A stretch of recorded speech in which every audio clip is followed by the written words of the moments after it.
Assalamualaikum, Izara Aisyah. So macam mana dengan you punya career sekarang? Kenapa macam dah tak nampak dah dekat press conference ke kat mana-mana majlis? Izara sekarang ni tengah busy shooting untuk drama. Baru first time untuk buat drama for this year. Lepas tu Izara start buat filem banyak. Sebab tu Izara macam senyap. Izara, kita nak tanya sebab banyak macam sibuk hal dengan Izara Aisyah. Mana-mana je kita ada gambar Izara Aisyah. Izara pergi CIMB Bank last malam.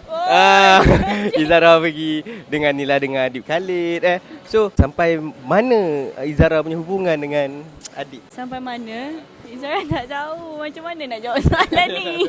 I don't know. Adakah korang ada hubungan istimewa juga as couple or something? We are together, yes. Alright, dah berapa lama dah tu? Almost a year already. Ada tak sekarang merangka-rangka mungkin dah nak menamatkan zaman bujang sebab dengan Adik Khalid kot CEO of Tune Studios tu, takkan nak lepaskan macam tu je kan? Tak selesa sangat cakap pasal benda ni. So tak apalah, nanti when the time comes nanti Izara cakap ke apa ke benda ni semua. Izara kan very private. So Izara memang daripada dulu sampai sekarang actually sama je. Cuma yang beza dia, Adib ni orang kenal. Ni relationship Izara kali ni dia agak lain. Yang nampak gambar-gambar tu apa benda semua bukan Izara yang nak show off, bukan Izara yang upload apa benda tu, semua daripada orang.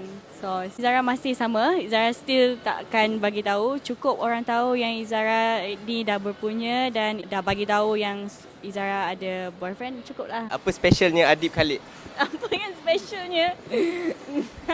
Yang specialnya dia ada Izara.